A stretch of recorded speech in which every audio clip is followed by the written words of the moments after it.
I'm Wendy Connell, reporting for Channel 5 TV at the Regent Community Cinema for the premiere of Harbour Steps.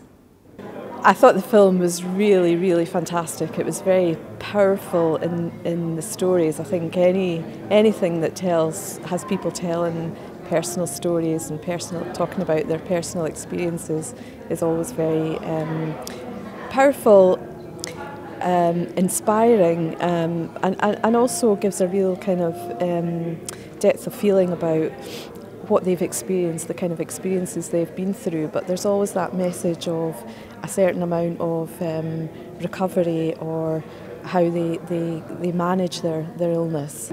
A few of the films I did relate to the subjects of depression and isolation that was in a number of the films that we watched.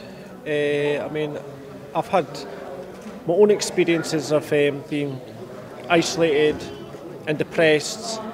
I suffer from Asperger's syndrome, which has caused a lot of problems in my life. Sort of basically relating to people and being sociable. So even though I don't have like schizophrenia or agoraphobia, there was parts of the story and in the characters that I could relate to, because it is all part of it is all under the mental illness umbrella, as it were.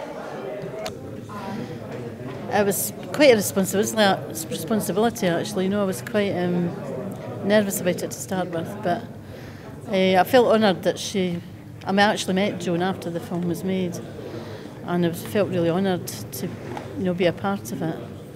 And I felt really, put you right into the scene of it, what it would be like to worry about someone like Peter, who suffered from schizophrenia, and how scary it was, for Joan. I'm a photographer really, and I did the pictures of Nicole Blackie, who is the subject of Fighting Rio, for a women's magazine. And when I seen the article, I thought it was a bit sensationalist. There was a lot of emphasis on the negative side, the battle with anorexia and how Nicole nearly died. It was less, focused on how she overcame it. And I remember emailing her with the pictures and saying, "Did you ever write anything yourself about your battle with anorexia?" And she said, "I did. I wrote this story. It was called Fighting Rio." And I said, "Could you email it to me?" And she sent it to me. And I read the first paragraph and I thought, wow, this is amazing. I mean, she said, you don't get anorexia. It's not an illness. Anorexia is a person. I called him Rio.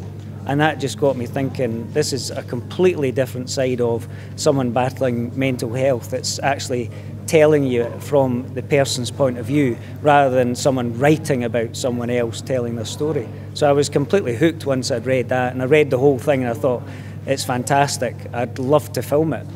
Well, I have to say, it's been one of the most sort of fulfilling roles I've done lately as an actor. And I suppose when I was playing the part of Linda, I did get into it and try to feel like what she was feeling, but obviously couldn't. But at the same time, I was worried that I wouldn't get it quite right for the sake of Linda. So I felt it was quite a responsibility to get it right. But it seems that she was happy with it, and it was just a great thing to be able to do. Well, I've seen somebody else in my life. I've seen somebody else who's got a panic attack, and so I could put in her place.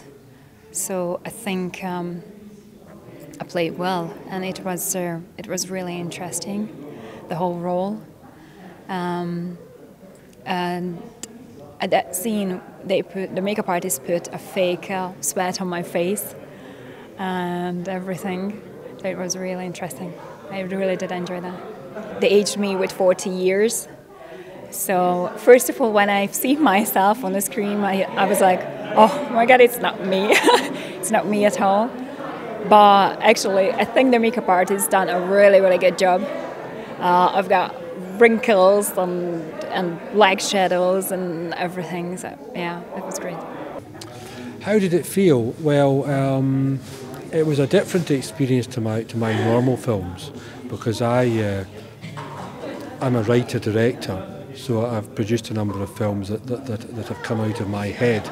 This was slightly different because I was interpreting other people's ideas, so there's a certain amount of distance between me and the story.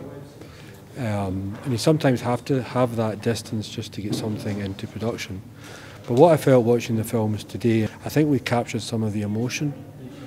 I can sometimes pick up emotional vibes from the audience, and when I pick up those emotional vibes, I think the films were working in terms of the emotions reaching the audience. Well, that was certainly an eventful and educational morning here at the Regent Community Cinema in Leven. I'm Wendy Connell reporting for Channel 5 TV.